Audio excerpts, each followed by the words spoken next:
السلام عليكم، مساء الخير عليكم متابعي ومتابعات قصص واقعية بالدارجة. نتمنى تكونوا بخير وعلى خير وفي أحسن الأحوال.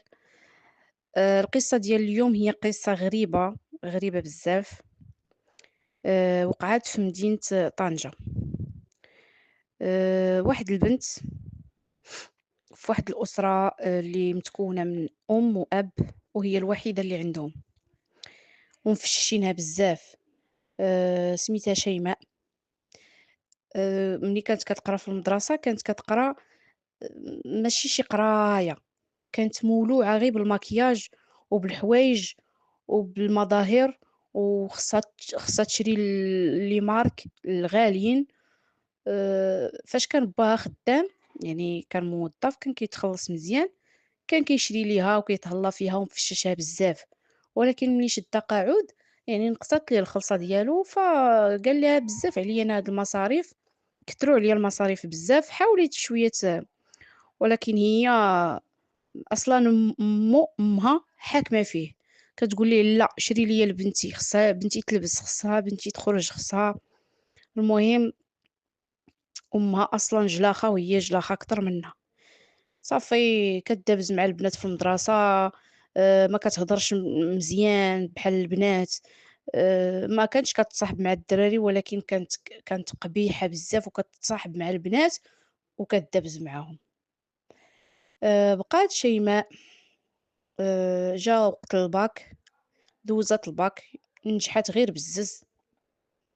منين نجحات بالزز، قالت ليها أمها: عرفتي اش غادي ديري، نتيا بنت زوينة وعاطية للعين، أي واحد يتمناك.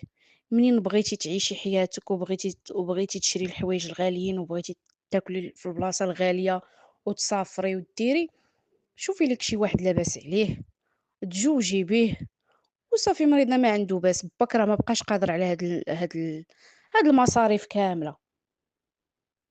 هي هاذيك قالت لها: "وأنا ما كنعرف كاع حتى شي والد، ما تنعرف حتى شي واحد زعما لاباس عليه". قالت لها: "عرفتي اش غادي ديري، واحد الولد راه ساكن غير حدانا هنايا، راه ظريف وخدام مزيان وعنده خلصة ديالو وعنده الطوموبيل ديالو وشاري بارتما، ساكن غير هو ومو فيها، ما عندوش باه، ما عنده حتى شي خواتاتو ولا خوتو، يعني ما كاينش اللي برصدك. هذاك الراجل غادي يتهلا فيك وغيشري ليك الحوايج اللي بغيتي ويديك للبلايص اللي بغيتي". قالت ليها صافي. ولكن قالت ليها: "كيفاش غادي نهضر معاه وكيفاش غنتواصل معاه". قالت ليها: "هذاك الشيء راه ساهل، انت اللي خاصك تتبعيه وانت اللي خاصك تمشي لعندو وتشوفي كيفاش تقربي منه". فعلا السيدة مشات مقابلة داك الدري سميتو منصف، فين خرج فين دخل، فين خرج فين دخل. واحد المرة غادي في الطريق وهي تتبعو، بقات تابعاه تابعاه تابعاه، دار عندها قال لها: "وقيلة تابعاني لا". قالت ليه: "اه تابعك، بغيت نهضر معاك". قال لها: "ييه مرحبا". قالت ليه: "شوف انا راه بنت دارنا وراك كتعرفني، أنا راه غير بنت الحومه ديالكم، والصراحه عجبتيني وبغيت المعقول وبغيت نتزوج بك". قال لها: "وا زربتي عليا، انا راه ما يمكن، مازال ما زعما ما كنعرفكش، خصني واحد الوقيت". قالت لي: "لا ما عندناش الوقت وحنا خصنا نتزوجوا، انا كنبغيك مده هادي وانا حاطه عليك العين وهذا، خاصك تجي تخطبني من دارنا وخصنا نتزوجوا". قال لها: "عطيني شويه الوقت نتعرف عليك، نبقى نخرج انا وياك حتى نتعرف عليك مزيان وديك الساعة تيكون الخير". فعلا شيماء بدات كتخرج مع منصف، كيتلاقاو في واحد القهيوه وكيبقاو يديو ويجيبوا في الهضره. صافي تعرف عليها. قال صافي ولا كيبغيها، مشى باش يفاتح الوالده ديالو في الموضوع. قال لها الوالده: "انا راه شفت واحد البنت بغيت نتزوج بها وهذه". قالت لي: "الله يكمل بخير". "شكون هي؟". منين وراها شكون هي، قالت لي: "لا ما يمكنش ليا انا هذيك نزوجك بها، وانت ما عارفهمش، راه انت كتضل في الخدمه، وهذيك راه تضل مدابزه هي وامها مع الجيران، اللي حط شي حاجه تخرج ليه هي وامها يبغيو يريشوه، راه ما كتعرفهمش، راه جلاخات، راه هذه باها الله يعمرها دار ولكن امها راه ما تسواش، ما انا هذيك هي اللي ما نجوجكش بها". قال لها: "هذيك منها نخلق، هذيك هي اللي بغيت، أنا وليت كنبغيها وبغيتها وهادي". قالت ليه صافي. صافي مشاو يخطبوها فعلًا استقبلوهم. السيدة انبهرت بيهم منين مشات تخطب لولدها، يعني استقبلوها أحسن استقبال، عجبها الحال، تهلاو فيهم، ما خلاو ما حطّوا ليهم. تعاملوا معاهم مزيان. أمها هي اللي كتهضر، باها مسكين حاضر راسو وجالس في بلاصة أخرى كاع ما خلاوه كاع يهضر. ما عليناش، المهم دازت الخطوبة. السيدة تزوجت بمنصف، ولكن قالت ليه الشرط الوحيد ديالي هو أنني ما نسكنش مع أمك، خاصك تكري ليا بارتما بوحدي. حيت ما يمكنش زعما نبداو حياتنا بالمشاكل وهذه، أمك تبقى في الدار ديالها وحنا نمشيو نكريو في بلاصة أخرى. فعلًا كرا ليها دار أخرى، عاشوا فيها. وبقات قالت ليه شوف، أنا بغيت نكمّل قرايتي، يعني نتسجّل في لافاك ونكمّل القراية. قال لها: "ما عندي حتى شي مشكل، كمّلي قرايتِك."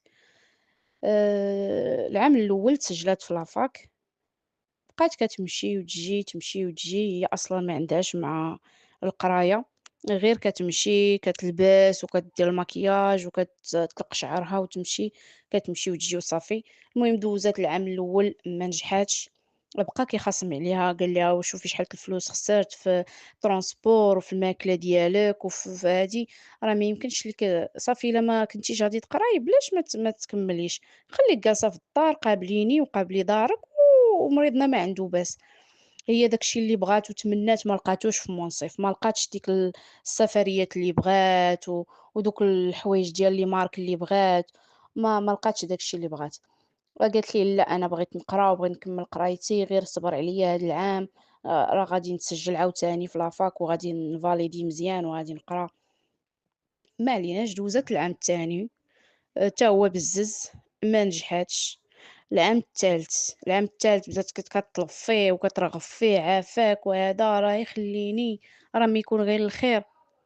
صافي عاودت تسجلات تاني، ولكن هاد العام ما كتدخلش كاع لافاك، كتمشي كتجلس في القهوة وولات تجلس مع بنات اللي اش كيديروا، كيتعرفوا على رجال لاباس عليهم، رجال كبار مزوجين، لاباس عليهم، وكيبقاو يصرفوا عليهم وكيعطيوهم فلوس كتيرة.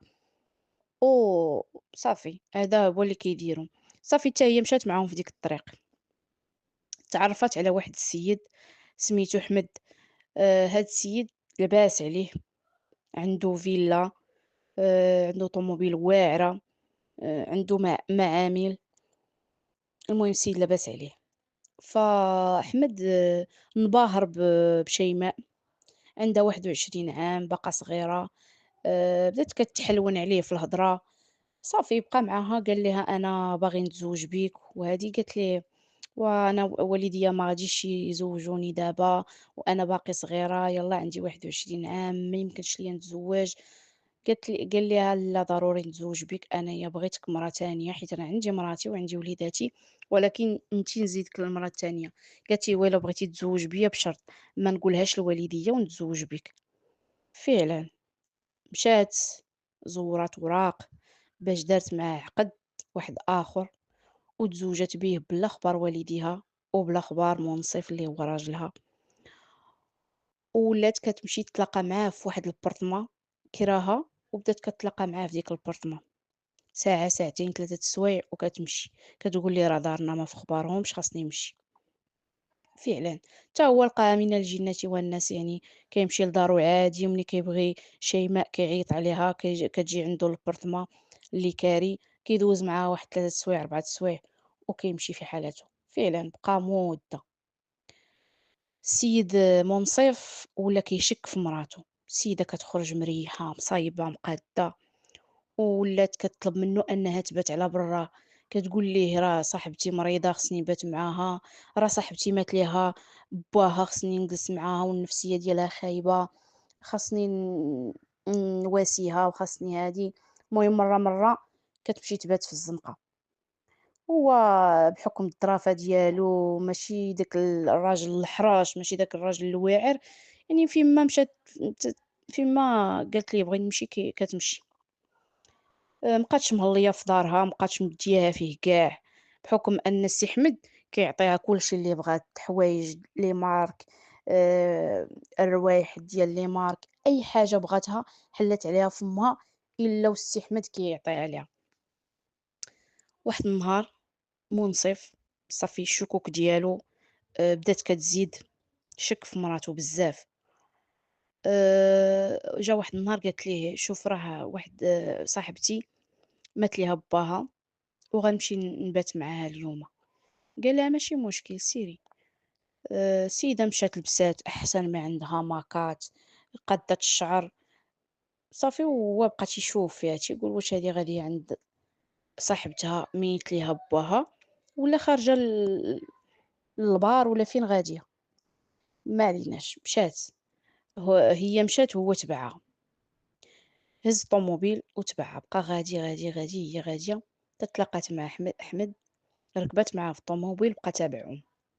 مشاو لديك البورتما اللي موالفين كيمشيو ليها. منصف بلاصة الطوموبيل ديالو بقى كيشوف السيدة شدات في يدين السي أحمد وطلعات هي وياه للعمارة. منصف هبط من الطوموبيل، مشى لعند العساس ديال العمارة، سولو قال ليه: "واحد السيدة يلاه طلعت مع واحد السيد هنايا للعمارة، راه طاح ليه البزطام ديالو بغيت نديه ليه، عافاك ما قول ليا الرقم ديال البورتما فين ساكنين وشكون زعما يعني عطاه النعت ديالهم." قال لي: "ياه السي حميد راه بحرا طلع هو والمرا ديالو راه مراتو هاذيك." منصف سمع مراتو تصدم، بقى مصدوم، صافي قال ليه: "عطيني عافاك النمرة ديال البورتما." عطاها ليه. طلع تيسمع الصوت، مراتو كضحك مع السي حماد وعايشة الحياة.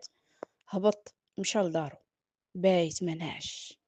السيدة جات مع ديك ال11 النهار، سلمات عليه عادي بحال كانت عند صاحبتها. السيد تيقول: "نوض نقتلها دابا، ما نوسخش فيها يديا، شنو غندير ليها؟" صافي هو بغا يشدها متلبسة، خلاها. دازت واحد السيمانة عاوتاني قالت ليه: "راه بغيت نمشي نبات مع صاحبتي." قال لها: "سيري ماشي مشكل سيري." صافي هي مشات هو تبعها. آآ مشى للبورتما فين ساكنين، دق عليهم الباب، حلات ليه، هز معاه الجنوية، ضربها 10 ديال الطعنات في الصدر ديالها وفي الكرش ديالها، طاحت ميتة. مشى لعند السيد ضربو 2 ضربات وتجرح في يديه. ملي تجرح في يديه خلى الموس في الجثة ديال السيد وصافي خرج فحالو وهرب. مشى غسل يديه، دار الفاصمة على يديه ومشى عند نسابو. سولوه على بنتهم، قال ليهم: "لاباس الحمد لله." مشات هي عند صاحبتها، بايتة عند صاحبتها، راه مشات عند صاحبتها. صافي فعلًا دازت داز داك النهار، تلقات الجثة ديال شيماء وديال السي حمد، لقاوها الجيران ديال هادوك العمارات، بلّغوا البوليس. جاو البوليس الشرطة العلمية، بحثوا في الدار، لقاو الدم ديال شيماء والدم ديال السي حمد، وكاين دم تالت هو ديال منصف، الجرحى اللي تجرح طاح الدم ديالو. فعلًا بداو تيفتشوا، مشاو عند الدار ديال شيماء، فلقاو والديها قالوا ليهم: "راه زعما بنتكم راه لقيناها مقتولة هي والزوج ديالها." هُما تيقولوا ليهم: "راه بنتنا حنا ما مزوجة غير بواحد راه هو المنصف، يلاه كان عندنا هادي يومين." صافي الشرطة حتى هُما طاح ليهم العجب. المهم من بعد التحقيقات وكلشي عرفوا بأن السيدة كانت ضاحكة على السي حمد وما مجوجاش بيه، غير دايرة داك العقد ديال بالعاني. المهم دايرة مزورة الوراق و ومجوجة بمنصف عقد شرعي،